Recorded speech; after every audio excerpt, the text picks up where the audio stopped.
Alright guys, so in this video, I'm just going to strictly be talking about money, work, what I've been doing for work, all the jobs I've had, and what I'm doing now. So I'm just going to get straight into it. I actually haven't worked a normal job in years, and when I mean a normal job, I'm talking about like 9 to 5 where you clock in. I actually haven't ever really done that. The first job that I had was when I was 16. I was working in a retail store. Why am I saying store like American? But yeah, I was working in a retail shop and I was working in Debenhams at 16. So that was my first job that I got. And then I think when I was 17, I did an internship in central London. And that was, I think that was maybe a 2-month internship or 6 weeks.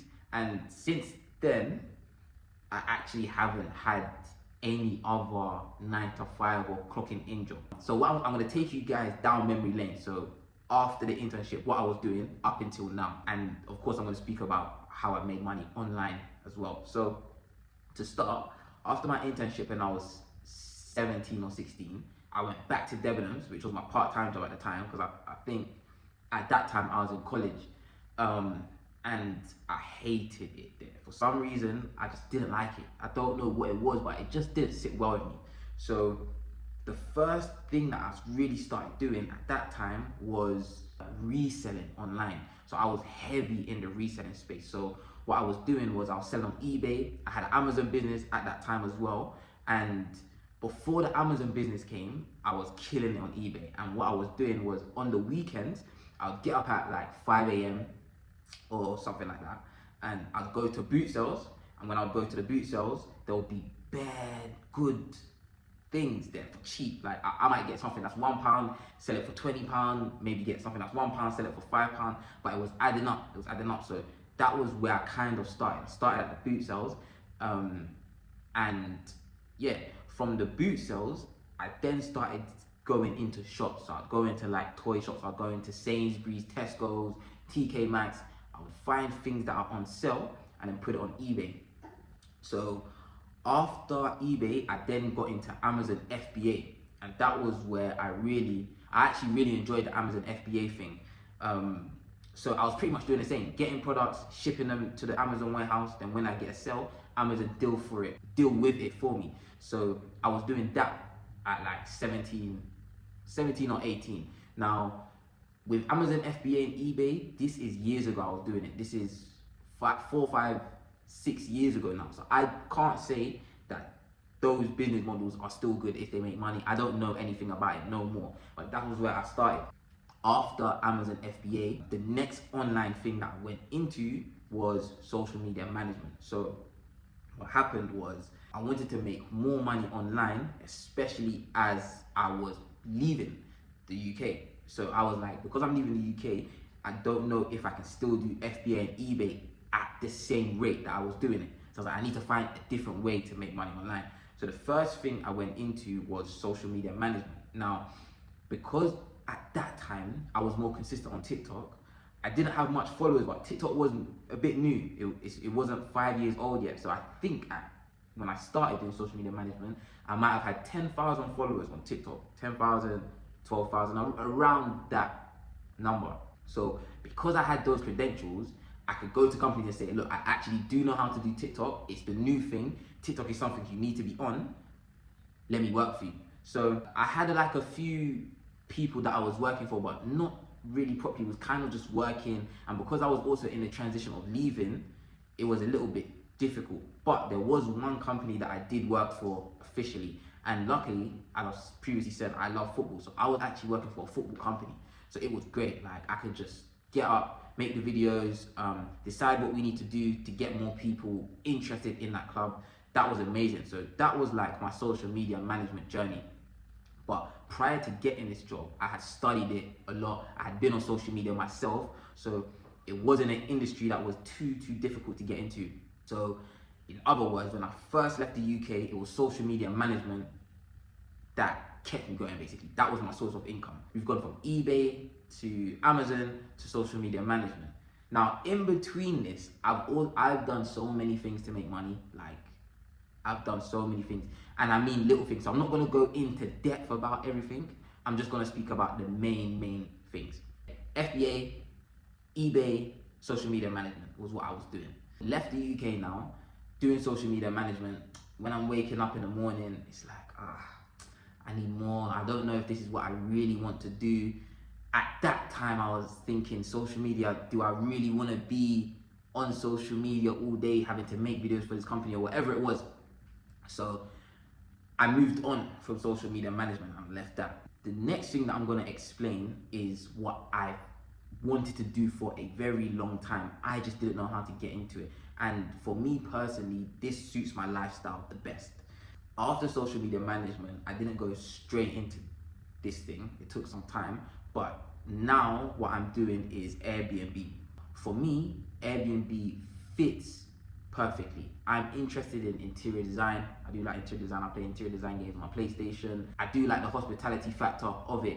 It just fits what I like and it fits what I'm good at. So Airbnb was something I wanted to go into. It took some time to get into it because I didn't know how to enter the market. I didn't know where to start.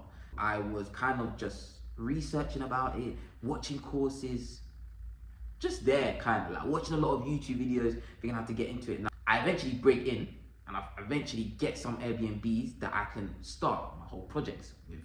I'm just gonna run you guys through how it's been for me, the pros and cons of doing Airbnb, what's difficult about it. Yeah, so it takes time to learn the system, to learn what works in an Airbnb, to learn what furniture you need to put in, how to speak to the guests, how to upsell, how to make more. It takes time. But one good thing about Airbnb is that once it's up and running, the workload is not too heavy. Now, I don't want to say that it's passive income because it's not. You are still going to be working, but it's not a 24-hour job in terms of physically. Now, you are always going to need to check your phone, depending on how many Airbnbs you have as well. You're always going to have customers. You're always going to have customers messaging you, customers complaining, things going wrong. So yes, it's difficult in that sense. But in terms of you having to go to work, it doesn't work like that. So for someone like myself that didn't really want to have an office job, this really fits for me. So one good thing about Airbnb is the type of work it is. The workload is not like a normal 9 to 5, and there is a lot of time for you to enjoy it, enjoy the fruits of your labor. It's really not like a 9 to 5. So that's the first good thing about Airbnb. Depending on how you set up your business, it might also allow you to work from anywhere. So if any of you are watching this video and you want to travel, depending on how you set up your Airbnb business, you can do it from anywhere. If you've got cleaners, if you've got staff, if you've got a co-host, I personally like to do it myself, but if you have a co-host, they can take a lot of the labor off your hands. So for example, let's say you are in the UK but you want to travel to France, for example. As long as you've got cleaners that know when to go in, you've got a team and you're managing that team, you can pretty much work from anywhere. So that's another good thing about Airbnb. You're not tied to the location.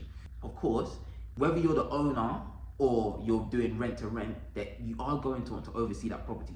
So you don't want to be away all the time. There is going to be times where you want to be there to check that the property is okay, to check that everything's going well. So yes, if you're in the UK, you might not want to go all the way to Brazil and never return. However, if you do find maybe a good property manager or a good co-host, you can do that. And you can definitely take breaks, as in you don't have to visit that property every day. So that is another good thing about Airbnb. You're not tied to your location. And that's why it fit me as well, because as I've said, I'm not in the UK, so not having to be tied to the location really, really benefits me. And I can have a team which basically oversee the things that I can't see. Now, depending on where your business is, again, how many Airbnbs you have is going to determine the difficulty.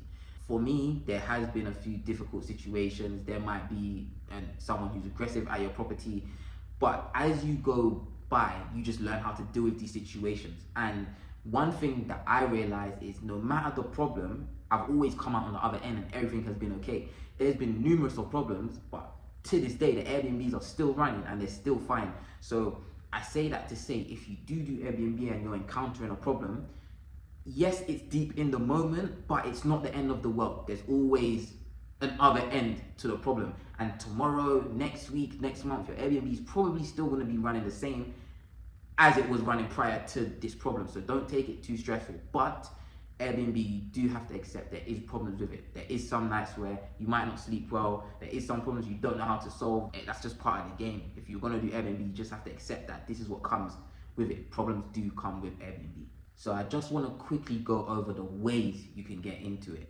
which is very important. People have different ways.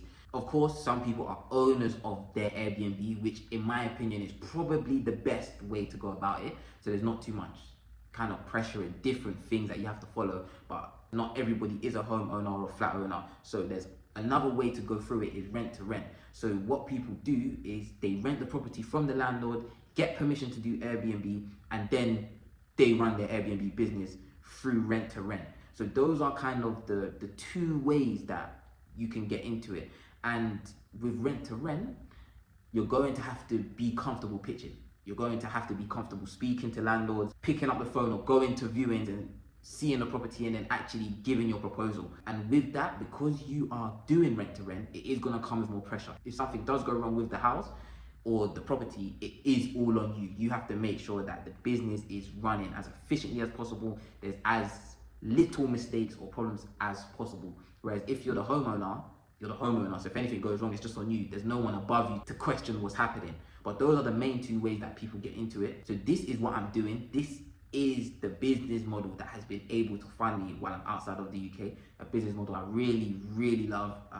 Allows me to wake up happy with what I do. I don't have the, I don't want to do my work type of feeling. I'm really happy to do what I do. I will make some more videos going into more depth. So whatever you guys want to hear, like how you specifically can get into it, more about the pros and the cons, more about the difficulties, anything that you guys want to see or hear, I will make some more in-depth videos about it.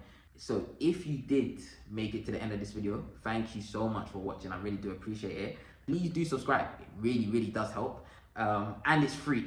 Yeah, so please subscribe. It's a big, big help. But anyway, thank you for watching. I will make some more videos. If anything, leave any questions in the comments and I'll be sure to get back to it. Speak to you soon. Take care.